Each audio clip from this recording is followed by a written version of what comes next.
معاملہ اس وقت زیادہ ابھرا 1926 کے اندر بہاولپور کے اندر ایک لڑکی جو کہ مسلمان تھی، اس کا نکاح ہوا ایک شخص کے ساتھ، رخصتی سے پہلے وہ شخص نعوذ باللہ مرتد ہو گیا، قادیانی بن گیا۔ اب وہ بیٹی والوں کو معلوم ہوا تو انہوں نے کہا ہم تو رخصتی نہیں کریں گے،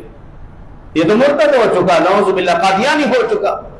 اس نے جا کر بہاولپور کی عدالت میں، یا کہتے ہیں کہ پہلے ملتان کی عدالت میں اس نے مقدمہ کیا، پھر ملتان سے بہاولپور وہ چلا گیا، وہاں پہ وہ مقدمہ چلا گیا، اس نے کہا بھی میرا نکاح ہو چکا ہے لیکن رخصتی نہیں کر رہے۔ تو وہاں کے علماء نے خیر مقدمہ چلایا، کوشش کی، بتایا گیا کہ بھئی یہ قادیانی ہے، یہ مرزائی ہے اور لڑکے مسلمان ہیں، ان کا تو نکاح ہو ہی نہیں سکتا۔ لیکن معاملہ زیادہ اٹھا، اب ایک ایسے وکیل کی ضرورت تھی، مسلمانوں کو اسلامی وکیل کی ضرورت تھی جو زبردست عالم ہو۔ اس وقت کے علماء کی نظر پڑی، مولانا انور شاہ کشمیری رحمت اللہ تعالی علیہ، ان کو خط لکھا مسلمانوں نے کہ آپ تشریف لائے۔ اس وقت وہ خونی بواسیر کی بیماری میں مبتلا تھے، چل پھر نہیں سکتے تھے، بیٹھ نہیں سکتے تھے، اس بیماری میں مبتلا تھے۔ لیکن جیسے ہی خط پہنچا وہ سمجھ گئے اس نزاکت کو، فوراً تیاری شروع کر دی۔ علماء نے، لوگوں نے کہا آپ اپنی حالت دیکھیے،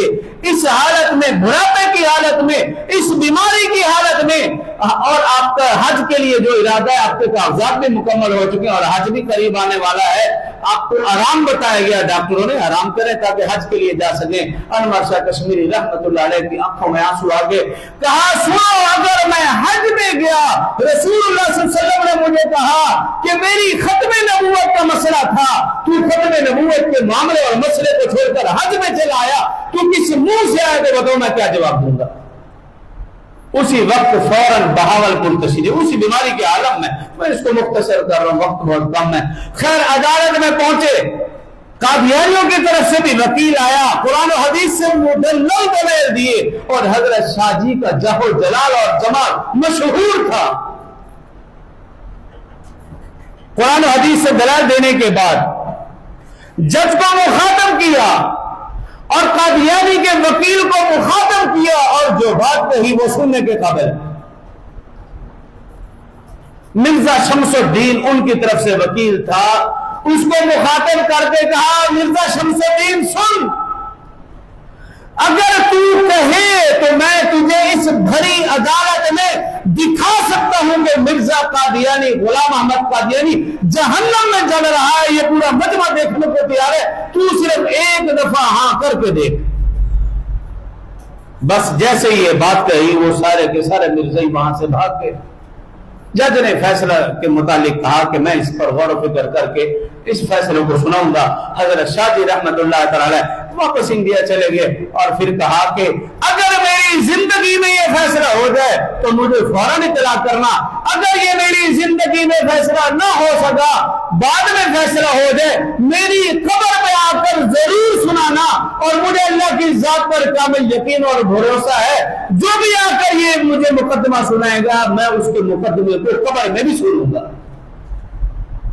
حضرت شاہ جی رحمت اللہ علیہ، اور پھر فرمایا کرتے تھے حضرت شاہ جی رحمت اللہ علیہ، مجھے خواب میں کئی بار رسول اللہ صلی اللہ علیہ وسلم کی زیارت ہوئی اور کہا اے انور شاہ، جو شخص بھی ختم نبوت کے لیے کام کرے گا، آپ صلی اللہ علیہ وسلم نے کہا مجھ پر اس کی شفاعت واجب ہو چکی ہے۔ تو یہ کوئی معمولی کام نہیں ہے، عقیدہ ختم نبوت، ایسے نہیں لوگوں نے اس کے اوپر جانا قربان کر دی۔ خیر 1938 کے اندر پھر یہ فیصلہ سنایا گیا، اور اس فیصلے کے متعلق بھی بڑی عجیب، بڑی مزیدار داستان ہے۔ جو بہاولپور کا نواب تھا، اس کو رسول اللہ صلی اللہ علیہ وسلم خواب میں آئے اور خواب میں آ کر کہا بھی جو جج اکبر خان ہے اس کو جا کر میرا پیغام دو اور میرا سلام دو کہ جتنی جلدی ہو سکے یہ فیصلہ سنا دو۔ پہلی بار پاکستان کی دھرتی پر بہاولپور میں 1938 پاکستان بننے سے پہلے 1938 کے اندر مرزائیوں کو غیر مسلم اقلیت قرار دے دیا گیا تھا، لیکن چونکہ انگریزوں کی